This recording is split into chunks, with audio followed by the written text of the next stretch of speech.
খালা আর কিছু বলার আগেই বাড়ির ল্যান্ডলাইনে কল আসে।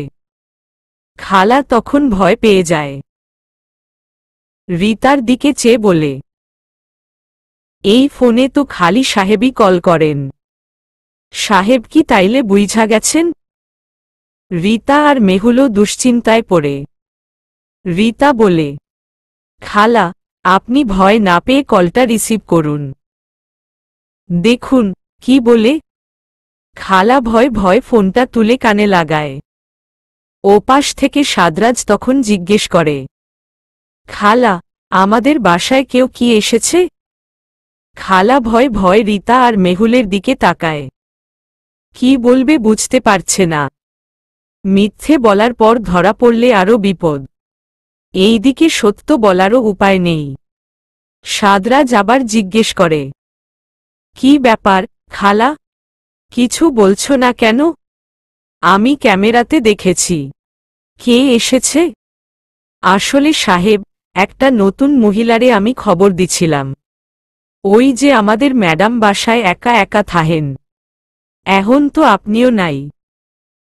তাই ভাবছি এই মহিলা আইলে আমাদের ম্যাডামোরে একটু সঙ্গ দিতে পারব। আমি ওরে আনছি, আমাদের গ্রামের। সাদরাজ বলল, খালা, যাকে তুমি এনেছ তাকে চলে যেতে বলো। আমার অবর্তমানে আমাকে না জানিয়ে তুমি বাইরের মানুষ কি করে আনলে? উনাকে এক্ষুনি যেতে বলো। আমি যেন বাসায় এসে কাউকে না দেখি। মাফ করবেন সাহেব, আমি এক্ষুনি ওরে বাইর কইরা দিতাছি। ঠিক আছে, রাখছি। সাদরাজ ফোন রাখার পর খালা মেহুলকে তাড়া দিয়ে বলল, খালা, আপনি এক্ষুনি যান। সাহেব আপনারে দেখছে। সাহেব আইতাছে, আপনারে আইসা দেইখা ফেললে কেলেঙ্কারি হইব। তাড়াতাড়ি বাইর হন খালা। মেহুল বলল, আচ্ছা, চলে যাচ্ছি। সে তখন তার ব্যাগ থেকে একটা ছোট বাটন ফোন বের করে রিতার হাতে দেয়। তাকে বলে, এই ফোনটা লুকিয়ে রাখিস। আর প্রয়োজন মতো কল দিস আমাকে। এখন আমি যাই, আমারও অনেক লেট হয়ে গিয়েছে। আচ্ছা, সাবধানে যাস দোস্ত। ঠিক আছে, তুইও সাবধানে থাকিস। কোনো অসুবিধা হলে কল দিয়ে জানাবি। সিমও আছে। চিন্তা করিস না, আমরা আছি তোর পাশে। রিতাকে বিদায় জানিয়ে মেহুল ছুটল। গেট পেরিয়ে তার গাড়ির কাছে গেল। গাড়িতে বসে ড্রাইভারকে বলল, তাড়াতাড়ি বাড়ি যেতে। বাসায় পৌঁছে ড্রয়িং রুমে রাবিরকে দেখে মেহুল থমকে দাঁড়ায়। রাবির মেহুলকে দেখে জিজ্ঞেস করে, কোথায় ছিলেন মেহুল? আপনার ফোনও এতক্ষণ বন্ধ বলছিল। আর ড্রাইভারকেও কল দিচ্ছিলাম, সেও তো কল রিসিভ করেনি। মেহুল মনে মনে কথা সাজাল, কি বলবে। পরে সে হেসে রাবিরের দিকে এগিয়ে যায়। রাবিরের গলা জড়িয়ে ধরে বলে, বাবা, নেতা সাহেব দেখছি তার বউয়ের দুশ্চিন্তায় একেবারে অস্থির হয়ে উঠেছে। তা তো হতেই হবে। সামনে নির্বাচন। আমার শত্রুরা এখন আরও বেশি জেগে উঠবে। আমাকে হারাতে ওরা যেকোনো কিছু করতে পারে। তাই আপনাকে এখন আরও বেশি সাবধানে থাকতে হবে। একদম একা কোথাও যাবেন না। আর প্রয়োজন পড়লে আমাকে কল দিবেন, বুঝেছেন? জি, নেতা সাহেব, বুঝেছি। আর আজকে এত লেট হয়েছে কেন? ড্রাইভার কি ঠিক টাইমে যায়নি? না, আসলে আমার আজকে এক্সট্রা ক্লাস ছিল, তাই একটু লেট হয়ে গিয়েছে। আচ্ছা ঠিক আছে, ফ্রেশ হন গিয়ে। আপনি রুমে যাবেন না? হ্যাঁ, আপনি যান, আমি আসছি। মেহুল রুমের দিকে যায়। রাবির তখন একবার ভাবে ড্রাইভারের কাছে যাবে। পদক্ষণেই তার মনে পড়ে, সে কি মেহুলকে সন্দেহ করছে? না না, এটা ঠিক না। সে অবশ্যই মেহুলকে অনেক বিশ্বাস করে। সে কোনোভাবেই ড্রাইভারকে গিয়ে জিজ্ঞেস করতে পারে না। তাতে তো মেহুলকে অসম্মান করা হবে। মেহুল গোসল সেরে বেরিয়ে রাবিরকে দেখে ফোনে কথা বলছে। সে চুল মুছে আয়নার সামনে গিয়ে দাঁড়ায়। রাবির তখন কল কেটে ভেতরে আসে। মেহুল গায়ে তখন লোশন মাখছিল। রাবির মেহুলের দিকে চেয়ে 2 কদম এগুতেই আবার ফোন বাজে তার। সে বিরক্ত হয়ে কল রিসিভ করে। কথা শেষ করে মেহুলের পেছনে এসে দাঁড়ায় সে। মেহুলের ভেজা চুলে মুখ ডুবিয়ে বলে, আজকাল আপনাকে একটুও সময় দিতে পারছি না, তাই না? মেহুল রাবিরের দিকে ঘুরে তাকায়। চোখ মুখ কুঁচকে বলে, জি। আজকাল আপনি আমাকে একদমই সময় দিচ্ছেন না। এত ব্যস্ত কেন আপনি? সামনে নির্বাচন। ব্যস্ততা তো থাকবেই। আচ্ছা, এবার যদি আপনি হেরে যান? রাবির তখন মেহুলের কোমর জড়িয়ে তাকে কাছে টেনে আনে। নরম গলায় জিজ্ঞেস করে, আপনার কি মনে হয় হেরে যাব? না, বলছি আর কি। সবসময়ই তো জিতেন। যদি এবার হেরে যান, তাহলে মানুষ বলবে বউয়ের কারণে হেরেছেন। কারণ সবাই তখন ভাববে বউটা বুঝি অলক্ষী। না হলে সে আসার পরেই জামাইটা কেন হারল?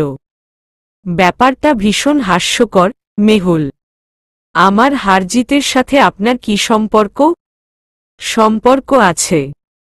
ওইসব আপনি বুঝবেন না। আচ্ছা, আপনি আমাকে একটা কথা বলুন তো। আপনি আমাকে তুমি করে কেন সম্বোধন করেন না? আপনি করে কেন বলেন? আপনিও তো আপনি করে বলেন। সেটা আপনি আমার বড়, তাই। হ্যাঁ। তাহলে আপনিও আমার চেয়ে বড়, তাই। মেহুল ভ্রু কুঁচকে বলল, আমি কি করে আপনার থেকে বড় হলাম? সম্মানের ক্ষেত্রে আপনি আমার থেকেও বড়। আমি আপনাকে নিজের থেকে বেশি সম্মান করি বলেই আপনাকে আপনি বলে সম্বোধন করি। আপনার কি পছন্দ না? না, পছন্দ। আসলে সেদিন একটা আন্টি বলছিল। ওই সব আন্টির কথা বাদ দিন। আপনি যেটাতে অভ্যস্ত আমার কাছে সেটাই বেশি গুরুত্বপূর্ণ। মেহুল কিছুক্ষণ রাবিরের দিকে চেয়ে থাকে। রাবির ভ্রু নাচিয়ে জিজ্ঞেস করে, কি দেখছেন? আপনি কত ভালো। আমার কত ভাগ্য যে আমি আপনাকে পেয়েছি। যদি এমন ভাগ্য রিতারও হতো।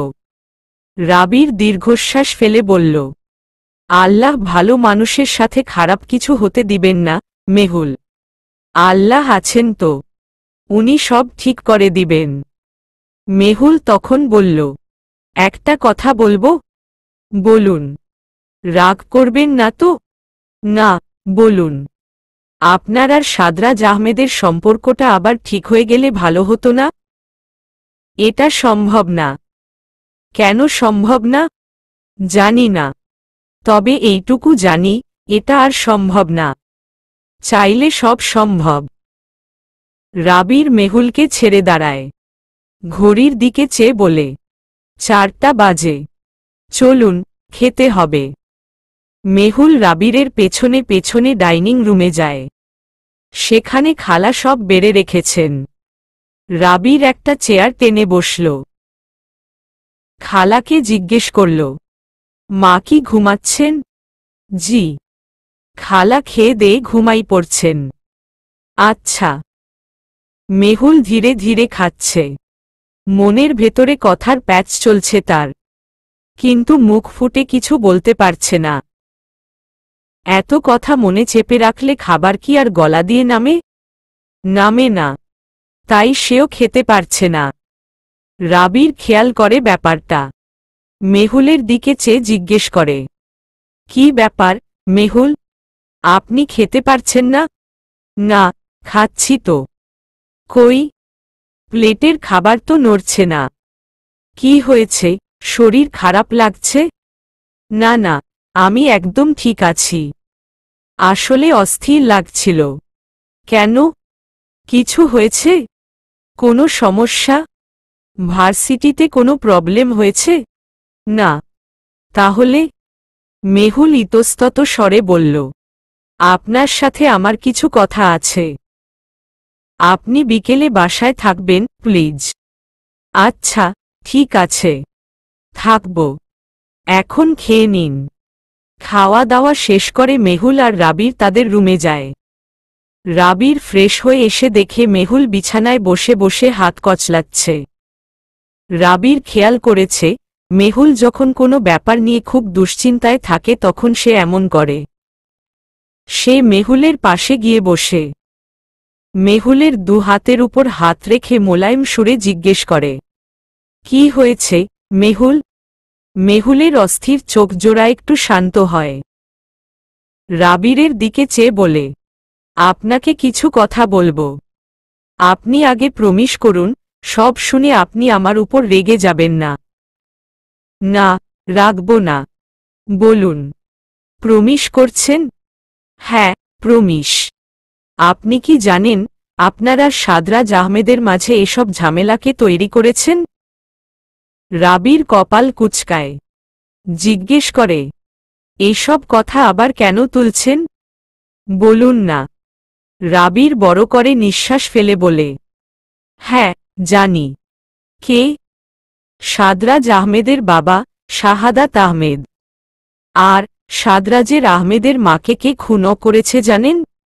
আপনি এসব কথা কি করে জানলেন?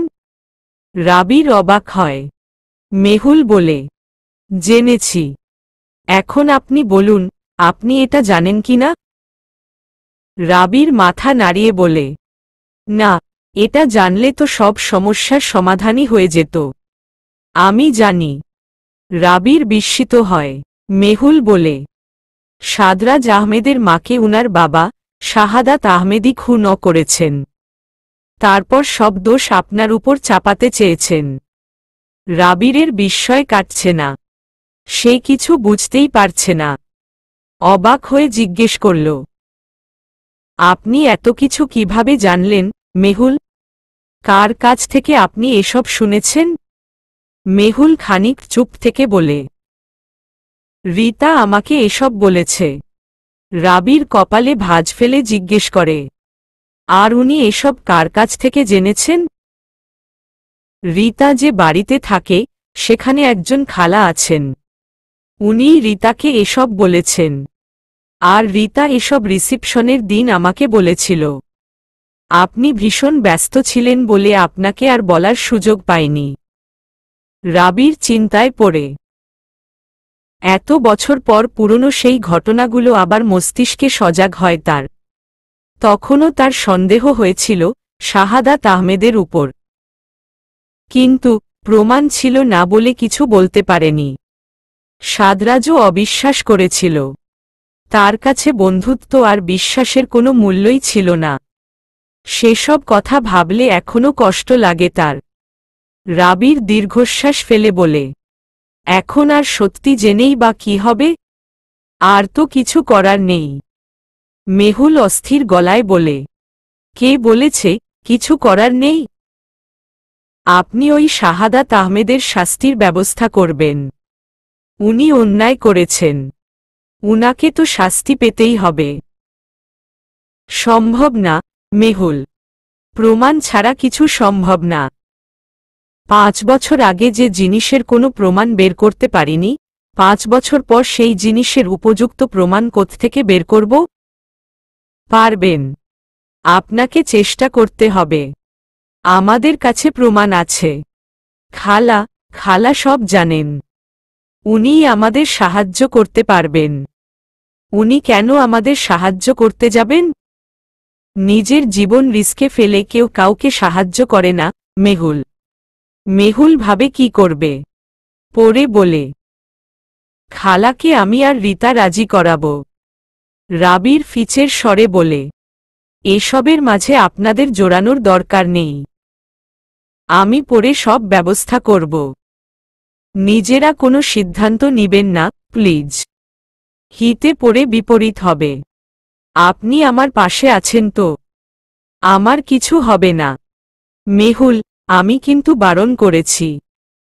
রাবির, প্লিজ। ঠিক আছে। তবে আপনি আপাতত কিছু করবেন না।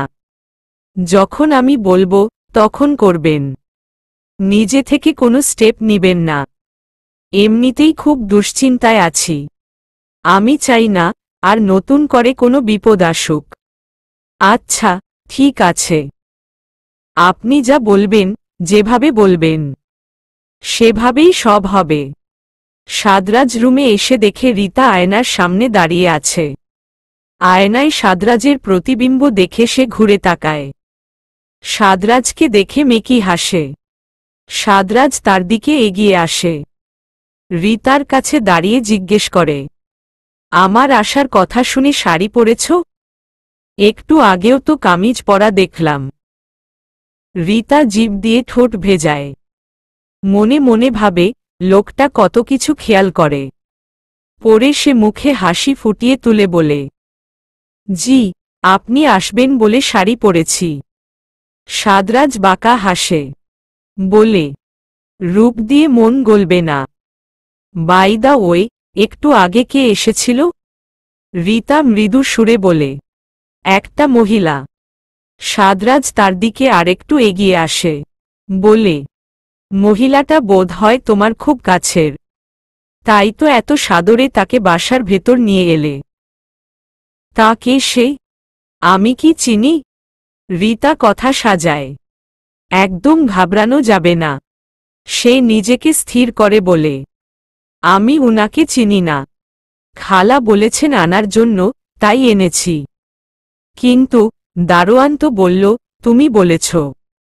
এখন কি মিথ্যে বলছে, বলো তো? তুমি নাকি দারোয়ান আর নাকি খালা? কেউ মিথ্যে বলছে না। দারোয়ানকে আমি বলেছি, মহিলাটি আমার পরিচিত। তাই উনি হয়তো বলেছেন, আমি তাকে ডেকেছি। আসলে তাকে খালা ডেকেছেন। খালার পরিচিত নাকি? সাদরাজ রীতার কপালে বৃদ্ধা আঙ্গুল দিয়ে ঘষে বলল, ঘামছ কেন? তোমাকে তো আমি বিশ্বাস করি। রীতা হাসার চেষ্টা করে। বলে, গরমে ঘামছি হয়তো। হ্যাঁ, এসিটা বোধহয় ঠিকঠাক কাজ করছে না। রীতা বুঝতে পারছে, সাদরাজ মোটেও তার বা খালার কথা বিশ্বাস করেনি। এবং সে এই সত্যি বের করেই ছাড়বে। রীতা তখন কথা ঘুরানোর জন্য মোলায়েম সুরে বলল, এতদিন কোথায় ছিলেন? আমার এখানে একা থাকতে একদম ভালো লাগছিল না। সাদরাজ আবার হাসে। বলে, এই যে, আমি চলে এসেছি। এখন থেকে আবার তোমার খুব ভালো লাগবে। রীতাও মেকি হাসে। সাদরাজ চোখ মুখ কুঁচকে সরে যায় সেখান থেকে। ওয়াশরুমে চলে যায় ফ্রেশ হতে। সন্ধ্যার দিকে রাবির বেরিয়ে যাওয়ার পর মেহুল তার শাশুড়ি মায়ের রুমে যায়। তিনি তখন বসে বসে কিছু একটা সেলাই করছিলেন। মেহুল রুমের সামনে গিয়ে জিজ্ঞেস করে, আসব, মা? হ্যাঁ, এসো। মেহুল রুমে এসে বিছানার এক কোণে বসে মনে মনে ভাবে শাশুড়িকে এইসব ব্যাপারে কিছু বলা ঠিক হবে কিনা, বা উনি কিছু জানেন কিনা, সেটাও মেহুলের জিজ্ঞেস করতে ইচ্ছে করছে। কিন্তু জিজ্ঞেস করার মতো সাহস সে পাচ্ছে না। তার হাবভাব দেখে শাশুড়ি মা জিজ্ঞেস করলেন, কিছু বলবে তুমি? মেহুল চেয়ে বলল, জি, মা। একটা কথা বলার ছিল। বলো। মেহুল এবার আমতা আমতা করে বলে, মা, আপনি কি জানেন রাবির আর সাদরাজ খানের সম্পর্ক কেন নষ্ট হয়েছে?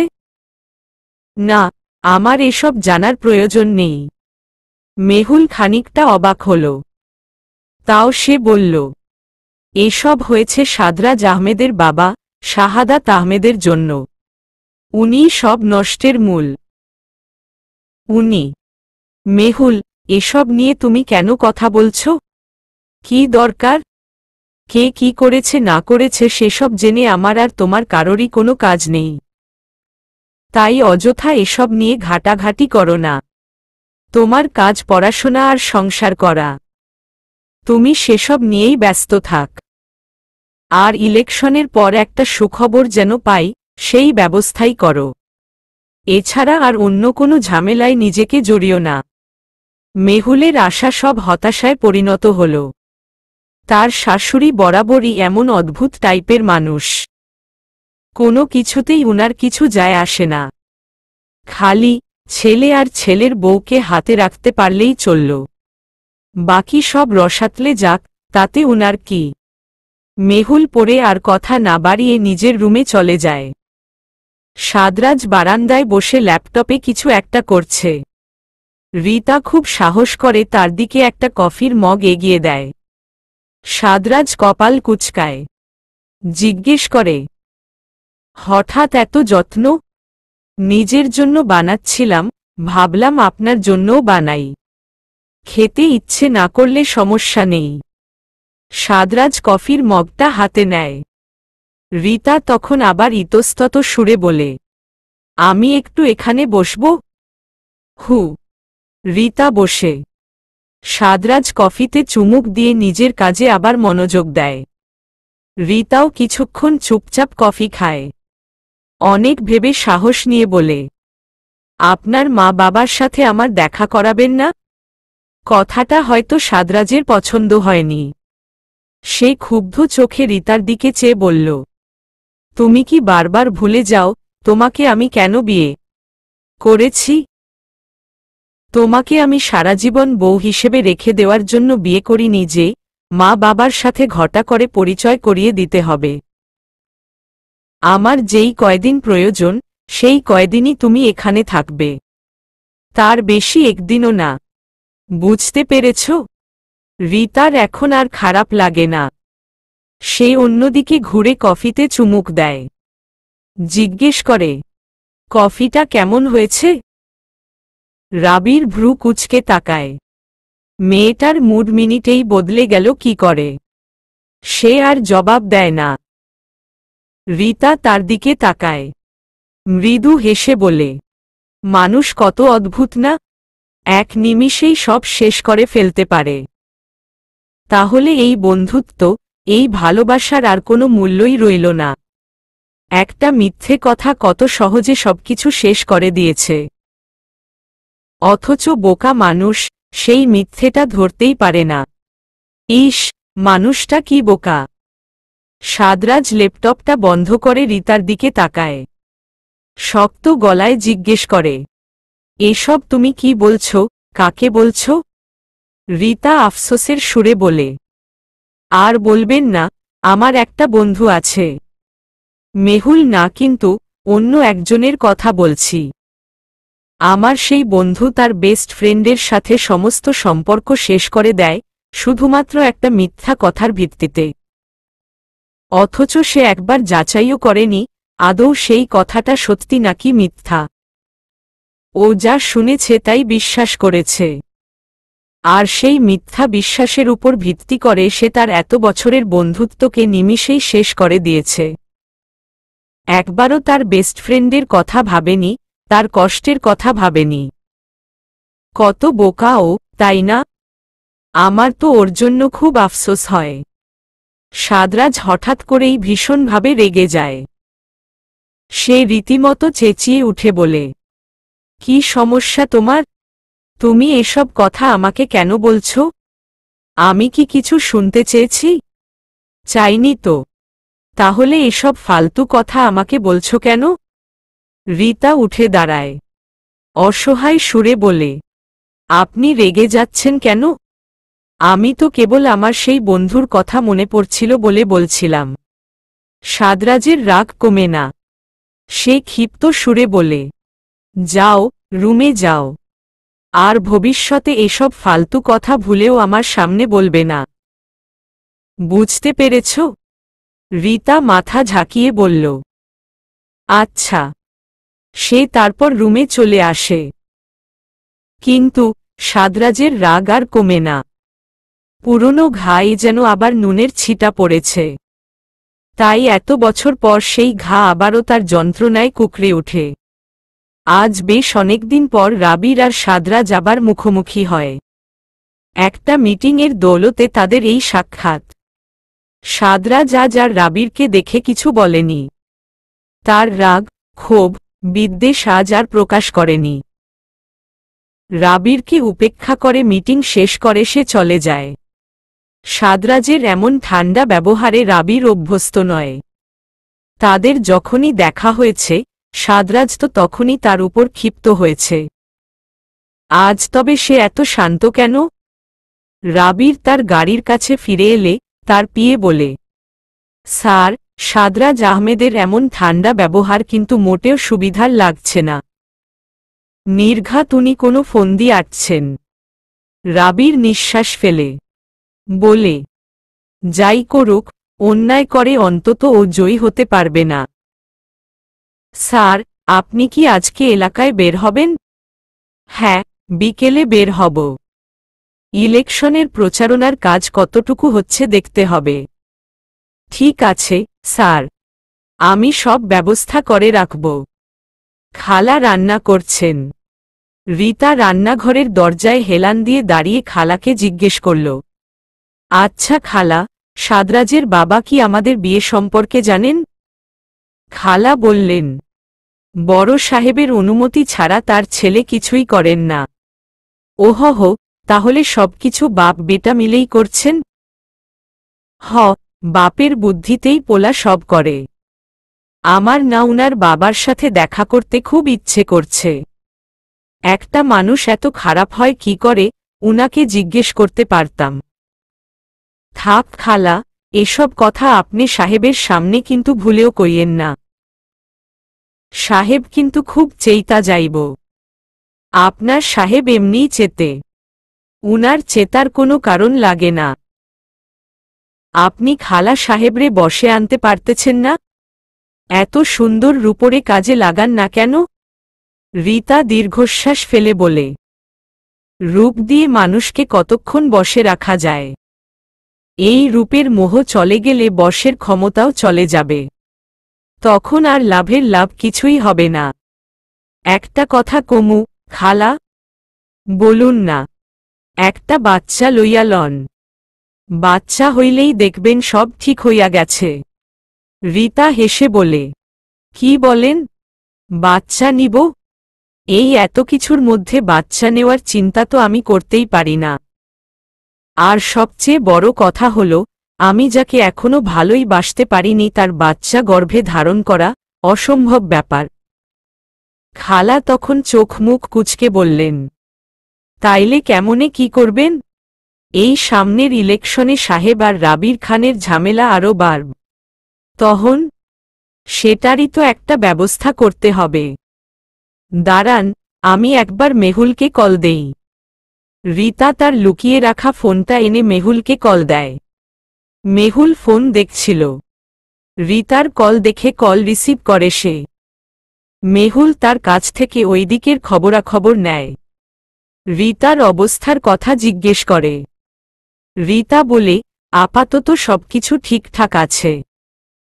তবে বেশিদিন এই পরিস্থিতি এমন থাকবে না। ইলেকশনের দিন যত আগাবে, দুপক্ষ ততই কঠিন হয়ে উঠবে। তাই আগে থেকেই তাদের সাবধান থাকতে হবে। মেহুল বলে, সাদরাজ আহমেদের প্ল্যান কি, কিছু জানিস? না, আমার সামনে তো উনি এই নিয়ে কারোর সাথে কোনো আলোচনাই করেন না। তাহলে কি করে বুঝবি উনি আসলে কি করতে চাইছেন? বুঝব। বোঝার জন্য আমাকে উনার কাছে যেতে হবে। যতটা সম্ভব উনার সামনে খুব নিখুঁতভাবে অভিনয় করতে হবে, যাতে উনি কিছু টের না পান। আচ্ছা, যা করবি সাবধানে। লোকটা কিন্তু খুব চালাক। তাই প্লিজ বি কেয়ারফুল। আরে চিন্তা করিস না, আমি সব সামলে নিতে পারব। আমাদের এখন যেভাবেই হোক ওই শাহাদাত আহমেদকে ধরতে হবে। উনার বিরুদ্ধে উপযুক্ত প্রমাণ খুঁজে বের করতে হবে। একটা মুখ্যম প্রমাণ তো আছেই, খালা। রীতা খালার দিকে তাকায়। খালাও তার দিকে চেয়ে আছে। সে বলে, হ্যাঁ, তবে এই প্রমাণের জন্য আমাদের অনেক খাটতে হবে। তা তো খাটতে হবেই। খালা তো আর এমনি এমনি কিছু বলবেন না। খালা তখন হুট করেই বলে উঠলেন, খালা, ফোন রাখেন। গাড়ির শব্দ শোনা গেছে। সাহেব মনে হয় আইছেন। রীতা তাড়াহুড়ো করে মেহুলকে বলল, আচ্ছা মেহুল, রাখি। পরে আবার কল দিব। রীতা তাড়াতাড়ি কল কেটে ভাবছে ফোনটা কোথায় রাখবে। পরে সে তাড়াতাড়ি খুঁজে রান্নাঘরের চালের ড্রামের ভেতর সেটা রেখে দিল। সত্যিই সাদরাজ এসেছে। সে কখনো মেইন দরজায় নক করে না, ডিরেক্ট চাবি দিয়ে বাইরে থেকে লক খুলে ঢোকে। আজও তাই করে। সে এসে ড্রয়িং রুমে বসে খালাকে ডেকে বলে ঠান্ডা পানি দিতে। রীতা বরাবরের মতো তার জন্য লেবুর শরবত বানিয়ে নিয়ে যায়। রীতাকে দেখে সাদরাজ বলে, তোমাকে না এসব করতে বারণ করেছি। রীতা তার সামনের শরবতের গ্লাসটা রেখে বলে, কেন, এখনো কি আমার উপর বিশ্বাস আসেনি? শরবতে কিছু মেশাইনি, খেতে পারেন। সাদরাজ কিছু বলে না, তবে তার চোখে মুখে বিরক্ত স্পষ্ট। রীতার এই আগ বাড়িয়ে নরম ব্যবহার তার একদম পছন্দ হচ্ছে না। সে জানে এই মেয়ে এত সহজ না। উপর দিয়ে যা প্রকাশ করছে মোটেও সে তেমন না। সাদরাজ শরবত শেষ করে সোফায় হেলান দিয়ে বসে। গরমে গায়ের পাঞ্জাবিটা ভিজে আছে তার।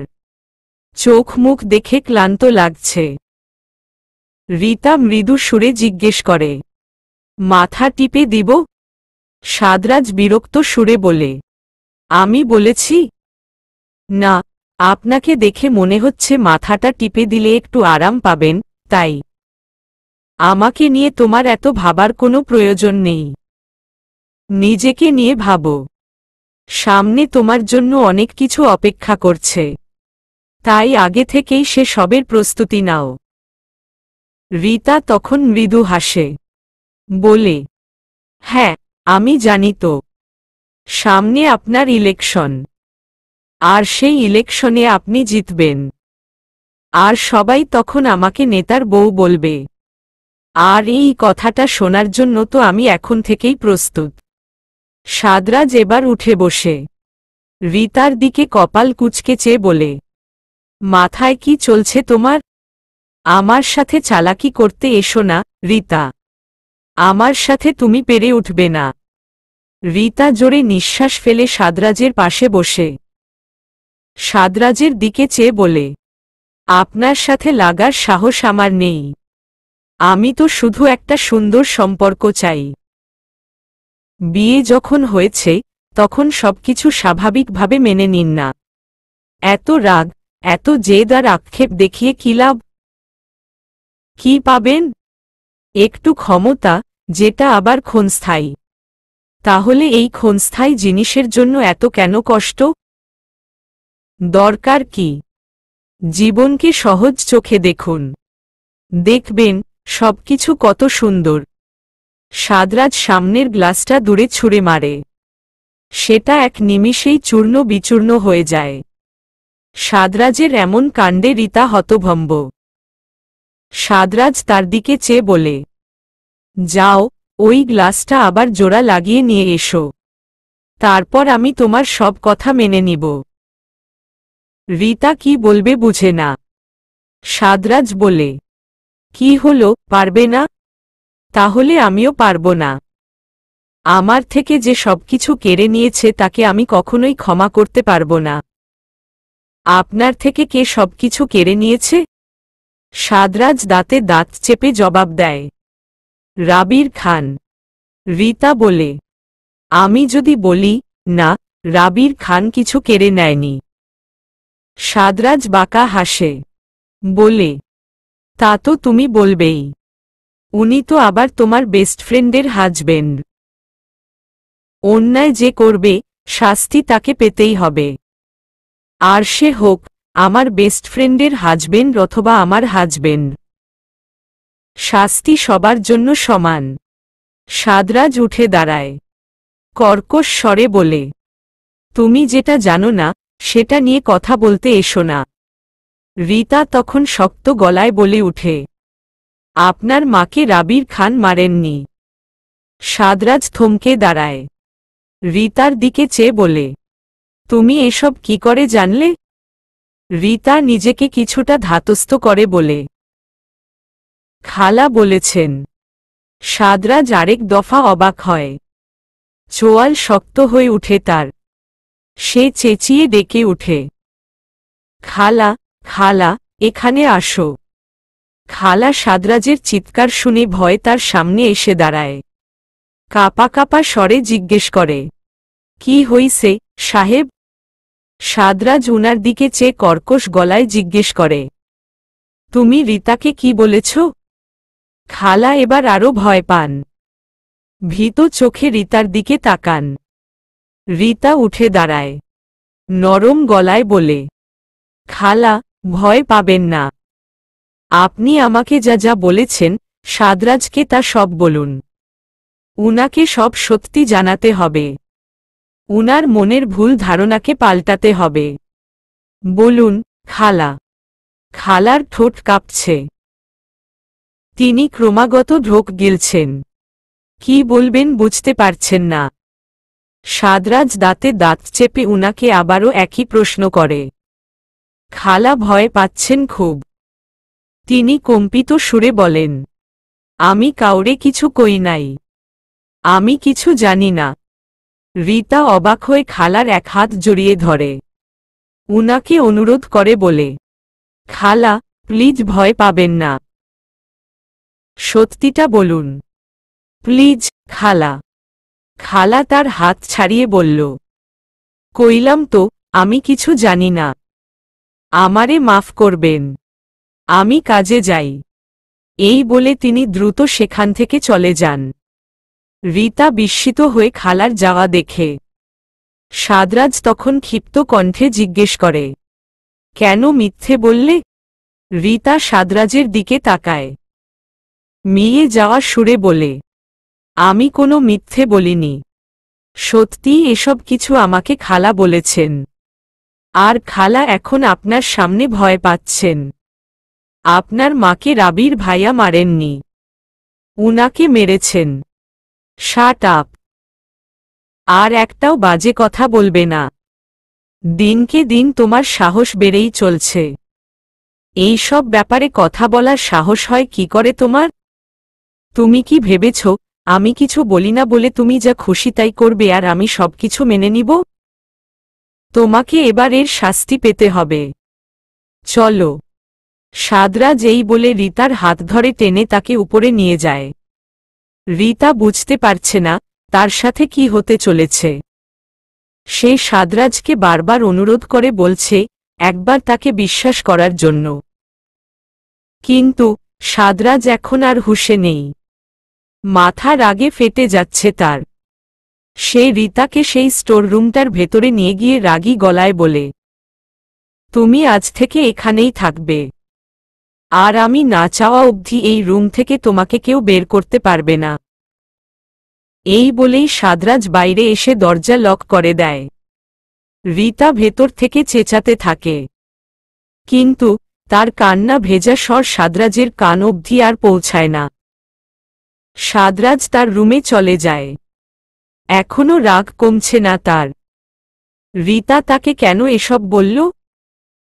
ও কেন এসব নিয়ে কথা বলবে? তার এসব নিয়ে কথা বলার কোনো অধিকার নেই। সাদরাজ রাগে ফোঁস ফোঁস করতে করতে রাবিরকে কল দেয়। রাবির কল রিসিভ করে। সে তাকে কিছু বলার সুযোগ না দিয়েই বলতে থাকে, তুই কি ভেবেছিস রীতার মুখ দিয়ে এসব বলালেই আমি সব বিশ্বাস করে নিব? কখনোই না। তোকে আমি আর বিশ্বাস করি না। আর কখনো করব না। তুই আমার মাকে মেরেছিস। তুই আমার মায়ের খুনি। আমি তোকে এর জন্য কখনো ক্ষমা করব না। কখনো না। সাদরাজের যেন দম আটকে আসছে। শ্বাস নিতে কষ্ট হচ্ছে তার। ওপাশে রাবির নীরব। সাদরাজ জোরে জোরে নিঃশ্বাস ফেলে বলে, পুরো দুনিয়া তোকে বিশ্বাস করলেও আমি তোকে বিশ্বাস করব না। তুই খুব খারাপ রাবির। তুই আমাকে খুব কষ্ট দিয়েছিস। এর জন্য আমি তোকে শাস্তি দিবি। খুব কঠিন শাস্তি দিব। আমাকে শাস্তি দেওয়ার নামে যে তুই তোর নিজেকে কষ্ট দিচ্ছিস সেটা বুঝতে পারছিস? পারছিস না। কারণ কিছু বোঝার জন্য যে ন্যূনতম বিবেকের প্রয়োজন হয় সেই বিবেকটাই তোর নেই। তুই বিবেকহীন হয়ে পড়েছিস। নিজে কিছু ভাবতে পারিস না। মানুষ যা বলে তাই করিস। তোর মধ্যে এখন আর কোনো বোধ বুদ্ধি নেই। অন্যের বুদ্ধি ধার নিয়ে চলছিস তুই। কিন্তু এভাবে আর কতদিন? এবার তো একটু চোখ খুল। তোর আশেপাশে ভালোভাবে দেখ। দেখবি তোর শত্রুরা কিভাবে তোকে তাদের অস্ত্র বানিয়েছে। তখন বুঝতে পারবি আসল অন্যায়গুলো কে করছে, আমি না অন্য কেউ। সাদরাজ দম নেয়। বলে, কেন সব স্বীকার করছিস না? আমার মাকে তুই মারিসনি? রাবির শক্ত গলায় জবাব দেয়, না, মারিনি। তোর মাকে আমি মারতে পারি না। উনি আমারও মা ছিলেন। এই একটা কথা আমি গত 5 বছর যাবৎ তোকে বুঝিয়ে আসছি। তুই কেন বুঝতে চাইছিস না বলতো? কি করে বুঝব? তুই তো কিছু প্রমাণ করতে পারছিস না। প্রমাণ কর তুই খুনি না, তাহলেই আমি সব বিশ্বাস করব। রাবির তখন তাচ্ছিল্যের স্বরে বলে, প্রমাণ? তুই যদি আমাকে কোনোদিন বন্ধু হিসেবে একটুও বিশ্বাস করতি, তাহলে আজ আর প্রমাণ চাইতি না। তুই এত বোকা কেন? তোর বাবার সব কথা তুই বিশ্বাস করলি, অথচ আমাকে তুই কিছু বলার সুযোগই দিলি না। আজ আর এসব প্রমাণ করে কি হবে? সেই হারিয়ে যাওয়া 5 বছর কি ফিরে আসবে? আমাদের বন্ধুত্ব কি ঠিক হবে? হবে না। তবুও আমি প্রমাণ করব। কারণ আমি নিজেও এখন সব সত্যি জেনে গিয়েছি। আসল অপরাধীকে চিনেছি। এবার তার শাস্তি পাওয়ার পালা। তবে তোকে লাস্ট একটাই অনুরোধ করব, তুই আমাদের এসব ঝামেলার জন্য রিতাকে কোনো কষ্ট দিস না। ওই মেয়েটার কোনো দোষ নেই। এসবের মাঝে ওকে টানিস না প্লিজ। সেটা আমি পরে ভেবে নিব। আগে তুই সবকিছু প্রমাণ কর, তারপর আমার সামনে আসিস। ঠিক আছে, আমি সব প্রমাণ নিয়েই তোর সামনে দাঁড়াব। সাদরাজ কল কেটে ভাবতে থাকে, রাবিরের এখনো এত আত্মবিশ্বাস কোত্থেকে আসছে। এত কিছুর পরও তার মাঝে এইটুকুও দুর্বলতা নেই। তার এত সাহস আজ তাকে আবার ভাবাচ্ছে। সত্যিই কি রাবির কিছু করেনি? তবে কি ওই ভিডিওটা মিথ্যে? কিন্তু সেটাই বা কিভাবে সম্ভব? সন্ধ্যা হয়ে এসেছে। সারাদিন সাদরাজ আর রুম থেকে বের হয়নি। ওইদিকে রিতারও কোনো খবর নেই। খালা এবার ভয়ে ভয়ে সাদরাজের রুমে আসেন। সাদরাজ বিছানায় হেলান দিয়ে চোখ বুজে আছে। খালা এসে বলেন, সাহেব, কিছু খাইতেন না? সাদরাজ চোখ বুজা অবস্থাতেই জবাব দেয়, না, যাও। খালা গেলেন না। আবারও সাহস করে বললেন, খালাও তো কিছু খায় নাই। খালারে একটু খাবার দেই? সাদরাজ উঠে বসে ধমক দিয়ে বলে, আমি তোমাকে বলেছি আগ বাড়িয়ে কিছু করতে এসো না। খালা ভয় পেয়ে যান। সেখান থেকে চলে যেতে নিলেই সাদরাজ উনাকে আবার ডাকে। খালা ফিরে চেয়ে ভীত সুরে জিজ্ঞেস করেন, কিছু কইবেন? সাদরাজ জিজ্ঞেস করে, তুমি কি সত্যিই রিতাকে কিছু বলনি? খালা মাথা নুইয়ে ফেলেন। ভয় সত্যি কথাটা বলতে পারছেন না তিনি। সাদরাজ এবার নরম গলায় বলে, ভয় পেও না খালা। কিছু জেনে থাকলে বলো। খালা মৃদু সুরে বলেন, হ, আমি খালারে সব কইছি। সাদরাজ কপালে ভাঁজ ফেলে জিজ্ঞেস করে, কি বলেছ? খালা একটু সময় নিয়ে বলেন, বলছি যে আপনার মারে রাবির খান খুন করেন নাই, অন্য কেউ খুন করছে। সাদরাজের কপালের ভাঁজ আরও চওড়া হয়। শক্ত গলায় জিজ্ঞেস করে, কে খুন করেছে? খালা মাথা নিচু করে দাঁড়িয়ে আছেন। সাদরাজের চোখ মুখ শক্ত। সে খালাকে পুনরায় একই প্রশ্ন করে। খালা ভয় পাচ্ছেন। সাদরাজকে তিনি এই কুৎসিত সত্যটা কি করে বলবেন? খালার মৌনতা সাদরাজকে আরও রাগিয়ে দিচ্ছে। সে আওয়াজ তুলে বলে, কি হলো খালা? কিছু বলছো না কেন? কে আমার মাকে মেরেছে? তুমি কি জানো, বলো আমাকে।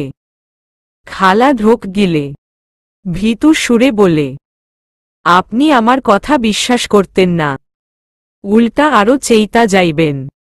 সাদরাজ দাঁতে দাঁত চেপে বলে, তুমি আগে আমাকে সবটা বলো, তারপর অন্য কথা ভাবা যাবে। খালা নিজেকে ধাতস্থ করে, আর চুপ থাকলে চলবে না, এবার তাকে বলতে হবে, নয়তো তার জন্য একটা নিরহ মেয়ে কষ্ট পাবে। খালা জোরে নিঃশ্বাস নেয়, কম্পিত সুরে বলে, বড় সাহেব ম্যাডামোরে মারছিলেন। সাদরাজ ভ্রু কুচকে জিজ্ঞেস করে, কি? হ, আপনার বাপেই আপনার মার খুনি, রাবির খান না। সাদরাজ একদৃষ্টিতে খালার দিকে চেয়ে আছে। সে যেন কথা বলার ভাষা হারিয়ে ফেলেছে। মস্তিষ্ক ঠিকমতো কাজ করছে না, কথাগুলো কানে বাজছে তার। মস্তিষ্কের নিউরনগুলো সব জট লেগে গিয়েছে। এই ছোট্ট কথার ব্যাখ্যা তারা মেলাতে পারছে না। খালা তার দিকে চেয়ে বললেন, আমি জানি আপনি আমার কথা বিশ্বাস করতেন না, কিন্তু এটাই সত্যি। রাবির খান আপনার মারে মারে নাই, আপনার মারে আপনার বাপ মারছেন। আমি নিজের কানে সব শুনছি। শুধুমাত্র আপনার আর রাবির খানের মাঝে শত্রুতা তৈরি করার লাইগা বড় সাহেব এডি করছেন। আপনার অসুস্থ মারে মাইরা লাইছেন। এহানে রাবির খানের কোনো দোষ নাই, উনারে তো আপনার বাপেই ফাঁসাইছিল। সাদরাজ ধপ করে বিছানায় বসে পড়ে, মাথার ভেতরে যন্ত্রণায় ফেটে যাচ্ছে তার। কি করবে? এসব কথা সে কিভাবে বিশ্বাস করবে? তার বাবা এসব করেছে? না, এটা কিভাবে সম্ভব? সাদরাজ মাথায় হাত দিয়ে বসে, আর কিছু ভাবতে পারছে না সে। অসহ্য লাগছে সবকিছু, অস্থির লাগছে, বুকে ব্যথা হচ্ছে। সে খালার দিকে চেয়ে বলে, আমাকে এক গ্লাস পানি এনে দাও খালা, আমার খুব কষ্ট হচ্ছে। খালা দ্রুত গিয়ে তার জন্য এক গ্লাস পানি নিয়ে আসে। সাদরাজ ঢকঢক করে পুরো গ্লাসের পানি খায়। তারপর সে খালার দিকে চেয়ে বলে, তুমি মিথ্যে বলছ খালা, তুমিও নিশ্চয়ই রাবিরের সাথে মিলে এসব বলছ। সবাই আমাকে মিথ্যে বলছে, সবাই আমাকে বোকা বানাচ্ছে। আমার বাবা আমার মাকে কেন মারবে? না না, আমার বাবা খুনি হতে পারে না। তোমার কাছে কি প্রমাণ আছে খালা? আমি জানি কোনো প্রমাণ নেই। তুমি মিথ্যে বলছ, তাই না? সাদরাজ প্রচণ্ড অস্থির হয়ে উঠে। খালা নরম গলায় বলে, না সাহেব, আমি মিছা কইতাছি না, যা শুনছি তাই কইছি। আপনার বাপে নিজের মুখে এডি কইছে, আমি নিজের থেইকা বানাইয়া কিছু কইতাছি না। বিশ্বাস করেন সাহেব। সাদরাজ তার মাথা চেপে ধরে, চেঁচিয়ে বলে, আমি কাকে বিশ্বাস করব? সবাই আমার সাথে অন্যায় করছে, আমি এখন কার কথা মানব? কি করব? বাবাকে বিশ্বাস করব নাকি রাবিরকে? কে এসব করছে? কেন এসব করছে? আমি পাগল হয়ে যাচ্ছি, মাথা যন্ত্রণা করছে আমার। সাদরাজ জোরে জোরে নিঃশ্বাস ফেলতে থাকে। খালা তখন ভয় ভয় বলে, একবার রীতা খালারে আনমু? খালাও তো ওই দিক দিয়া কষ্ট পাইতেছে, আপনার এখন খালারে প্রয়োজন। খালাই একমাত্র আপনার কষ্ট বুঝব। সাদরাজ কিছু বলে না। খালা সাহস করে ড্রেসিং টেবিলের উপর রাখা চাবিটা নিয়ে সেই স্টোররুমের কাছে যায়। দরজাটা খুলে দেখে রীতা দেয়ালে হেলান দিয়ে বসে বসে কাঁদছে। খালাকে দেখেই সে কেঁদে বলে, খালা, এমনটা কেন করলেন? কেন আপনি সত্যিটা তখন বললেন না? খালাও কেঁদে ফেলেন, বলেন, আমি এখন সব সত্যি কইছি খালা। সাহেব খুব কষ্ট পাইতেছেন, আপনি গিয়া উনারে সামলান। রীতা চোখ মুখ মুছে উঠে দাঁড়ায়, অবাক হয়ে বলে, আপনি সবকিছু বলেছেন? খালা বলেন, হ, যা জানি সব কইছি। সাহেবের কাছে যান, উনি সব শুইনা অস্থির হইয়া উঠছেন। উনার এখন আপনারে প্রয়োজন। রীতা ধীর পায়ে সাদরাজের রুমে যায়। গিয়ে দেখে সাদরাজ দুহাতে মাথা চেপে ধরে বসে আছে। রীতা এগিয়ে যায় তার দিকে। তারপর আস্তে করে সাদরাজের সামনে হাঁটু গেড়ে বসে। সাদরাজের হাত দুটোকে নিজের হাতের মুঠোয় আগলে নেয়। সাদরাজ তার দিকে তাকাতেই সে দেখে সাদরাজের চোখ দুটো টলমল করছে। রীতা নরম সুরে বলে, কষ্ট লাগলে কেঁদে ফেলুন, মন হালকা হবে। সাদরাজ ঠোঁট শক্ত করে নিজেকে সামলে নেয়। কষ্ট পেলেও কাঁদবে না সে। রীতাকে বলে, তোমরা সবাই মিলে আমাকে মিথ্যে বলছো, তাই না? ইচ্ছে করে এসব করছো যেন আমাকে শাস্তি দিতে পারো। আমি সব বুঝতে পারছি, রীতা। এই সবকিছু তোমাদের প্ল্যান। রীতা দীর্ঘশ্বাস ফেলে সাদরাজের দিকে চেয়ে নরম গলায় বলে, সাদরাজ, আমিও এত কিছু জানতাম না। খালা আমাকে সব বলেছিলেন। আপনি আজ যা করছেন সব আপনার বাবার প্ররোচনায়। নিজের বিবেক খাটিয়ে কিছু করছেন না। আর তাই কোনটা ঠিক কোনটা ভুল সেটাও আপনি এখন বুঝতে পারেন না। আপনার বাবা আপনাকে উনার হাতের পুতুল বানিয়েছেন। যেমন উনি চান আপনিও তেমন ভাবেই নাচেন। কথাগুলো খারাপ লাগলেও এটাই সত্যি। আর আপনাকেও এই সত্যি মেনে নিতে হবে। সাদরাজ জিভ দিয়ে ঠোঁট ভিজিয়ে বলে, আমার বাবা আমার মাকে মারেননি। সেটা তো উনিই ভালো বলতে পারবেন। আপনি গিয়ে সরাসরি উনার সাথে কথা বলুন। না। আমি বাবার সাথে এই ব্যাপারে কিভাবে কথা বলবো? আমি আমার বাবাকে অবিশ্বাস করতে পারি না। তাহলে নিজের বন্ধুকে কিসের ভিত্তিতে অবিশ্বাস করছেন? এত যে প্রমাণ খুঁজেন, রাবির ভাইয়াই যে আপনার মাকে মেরেছেন তার কি প্রমাণ আছে আপনার কাছে? দেখান আমাকে। কি প্রমাণ আছে আমিও দেখি।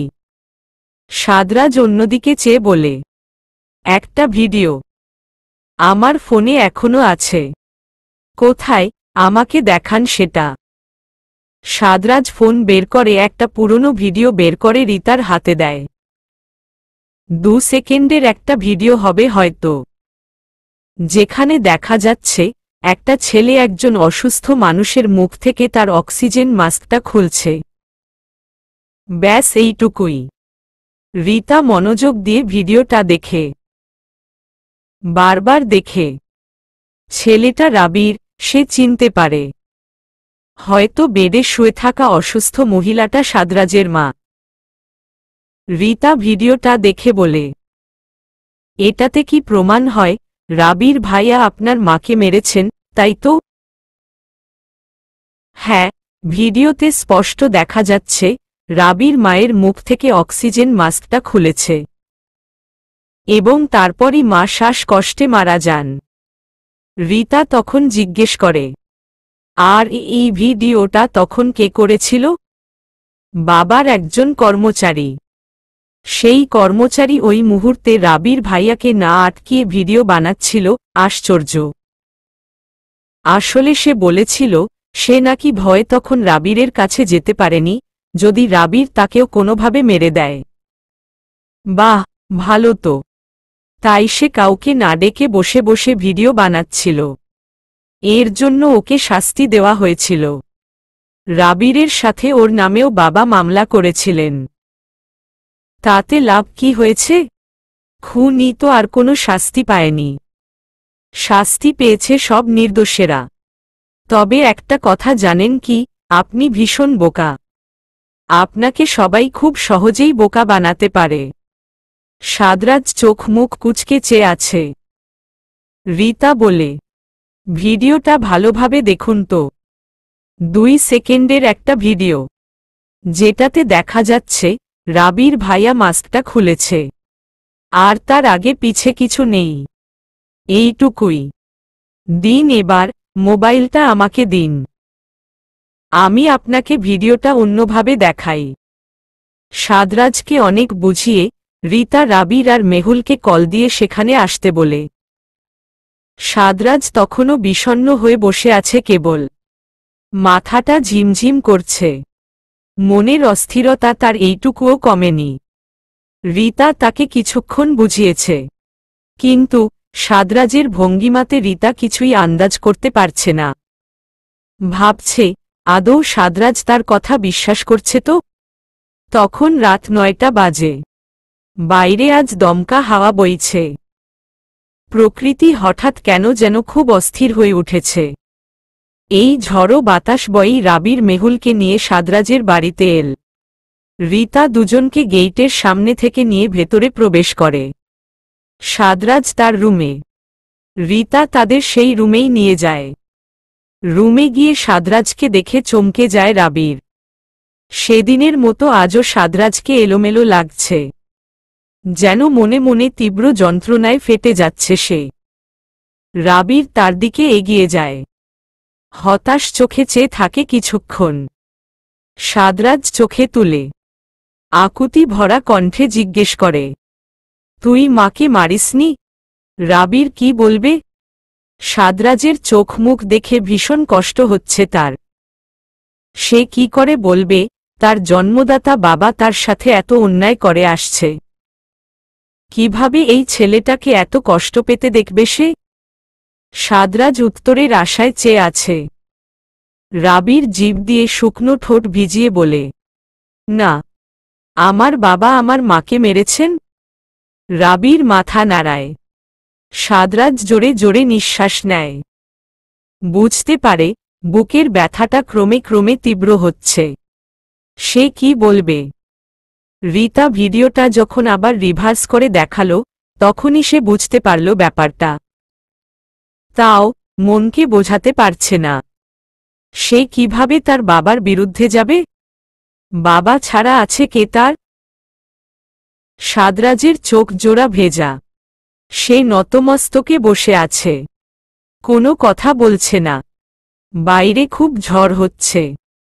খালা এসে সব জানলা দরজা বন্ধ করে দিয়ে গেলেন। মেহুল রীতার কাছে এসে জিজ্ঞেস করে, খালা কি পুলিশকে এসব বলবেন? রীতা হ্যাঁ সূচক মাথা নাড়ায়, বলে, অবশ্যই বলবেন। তারপর সে রাবিরের দিকে চেয়ে ফিচেল স্বরে বলে, ভাইয়া, পুলিশ ডাকবেন? এবার তো সব সত্যি সামনে আনার দরকার। রাবির সাদরাজের দিকে ঘুরে তাকায়, জিজ্ঞেস করে, তোর কি মতো সাদরাজ? সাদরাজ অনেকক্ষণ নিশ্চুপ থেকে জবাব দেয়, আমার মায়ের খুনিকে তো শাস্তি পেতেই হবে, নয়তো আমার মাও কষ্ট পাবেন। তাহলে কি পুলিশকে জানাবো? রাবির প্রশ্ন তুলল। সাদরাজ তার দিকে চাইল। তার চোখে মুখে ভীষণ অসহায়ত্ব। রাবির বুঝতে পারছে, একবার মাকে হারানোর কষ্ট, এখন আবার বাবা। ছেলেটা ভেতরে ভেতরে শেষ হয়ে যাচ্ছে। সাদরাজ রাবিরের দিকে নিষ্পলক কিছুক্ষণ চেয়ে রইল। মৌনতা ভেঙে বলল, আমি একবার ওই লোকটার সাথে কথা বলতে চাই। জানতে চাই উনি কেন এসব করেছেন। এসব করে উনি কি পেয়েছেন? উনাকে আজ আমার এই প্রশ্নের উত্তর দিতেই হবে। সাদরাজ উঠে দাঁড়ায়। 2 কদম এগুতেই রাবির তার হাত ধরে, জিজ্ঞেস করে, কোথায় যাচ্ছিস? শাহাদাত আহমেদের কাছে। শক্ত গলায় সাদরাজের জবাব। রাবির বলে, একা যাস না, আমিও যাব। না, আমি একা ওই লোকের সাথে কথা বলবো। তোদের কাউকে যেতে হবে না। সে আবার এগুতেই রীতা এসে সামনে দাঁড়ায়। বিমূঢ় সুরে বলে, যে মানুষটা নিজের স্বার্থের জন্য নিজের অসুস্থ স্ত্রীকে মারতেও দুবার ভাবে না, সে যে তার ছেলেরও কোনো ক্ষতি করবে না তার কি নিশ্চয়তা আছে? একা যাবেন না, প্লিজ। রাবির ভাইয়া যাক আপনার সাথে। সাদরাজ চোখ মুখ খিচে বলে, বললাম তো আমি এই ব্যাপারে একা উনার সাথে কথা বলবো। এই মুহূর্তে আমার কাউকে প্রয়োজন নেই। এই বলেই সে হনহন করে বেরিয়ে গেল। রীতা চিন্তিত কণ্ঠে রাবিরকে বলল, ভাইয়া, ওই লোকটা যদি সাদরাজের কোনো ক্ষতি করে দেয়। না, সাদরাজ এতটাও ফুরবল না। ওকে আমি চিনি। প্রয়োজন পড়লে ও হিংস্র হয়ে ওঠে। ওকে নিয়ে তুমি ভয় পেও না। ও সব সামলে নিতে পারবে। আমাদের বরং এখন এই ভিডিও আর খালাকে নিয়ে থানায় যেতে হবে। ওই শাহাদাত আহমেদকে আর ছেড়ে দিলে চলবে না। এবার একে শাস্তি পেতেই হবে। রাস্তায় যেতে যেতে প্রচুর বৃষ্টি নামল। সেই বৃষ্টি উপেক্ষা করেই থানায় গিয়ে পৌঁছাল সবাই। এত রাতে রাবিরকে দেখে অফিসার ইনচার্জ বেশ অবাক হন। রাবিরকে সাদরে গ্রহণ করে জিজ্ঞেস করেন, কোনো সমস্যা কিনা। রাবির উনাকে সবকিছু খুলে বলেন। যদিও সেই সময় উনি এই থানায় ছিলেন না, তবুও এই ব্যাপারগুলো তার অজানা নয়। রাবিরের কথায় তিনি পুরনো সেই মামলার ফাইল খুলে বসলেন। এই মামলা তখন সাদরাজের বাবাই দায়ের করেছিলেন, যেখানে তিনি পুরো দোষ রাবিরের উপর দিয়েছেন এই একটা ছোট্ট ভিডিওর ভিত্তিতে। ইনচার্জ তখন সেই ভিডিওটা আবার দেখতে চাইলেন। রাবির তাকে ভিডিওটা ভালোভাবে দেখালো এবং ইনচার্জকে বুঝাল কিভাবে ভিডিওটাকে এডিট করে রিভার্স করে দেওয়া হয়েছে। অর্থাৎ ভিডিওতে মূলত রাবির সাদরাজের মায়ের মুখে মাস্কটা লাগিয়ে দিচ্ছিল, যেটাকে রিভার্স করা হয়েছে বলে বোঝা যাচ্ছে যে সে মাস্কটা খুলে ফেলেছে। আর ভিডিওটাকেই সত্যি করার জন্য তার আগে পিছে আর কোনো ক্লিপ রাখা হয়নি। আর সেই জন্যই ভিডিওর এডিটটা তখন ধরা যায়নি। তবে এই ভিডিও উপর ভিত্তি করে আদালত তাকে শাস্তি দিতে পারেনি। রাবির মুক্তি পেলে শাহাদাত আহমেদ তখন আরও ক্ষেপে যান। তখন তিনি তার ছেলেকেও রাবিরের বিরুদ্ধে আরও খেপিয়ে তোলেন, তাকে রাজনীতিতে আনেন, রাবিরের সবচেয়ে বড় শত্রু বানিয়ে তুলেন। সব বলে দীর্ঘশ্বাস ছাড়ে রাবির। পরে বলে, এই যে খালা, উনিও সব সত্য জানেন। খালা, আপনি বলুন সব। খালা আর ভয় না পেয়ে যা জানেন সব বললেন।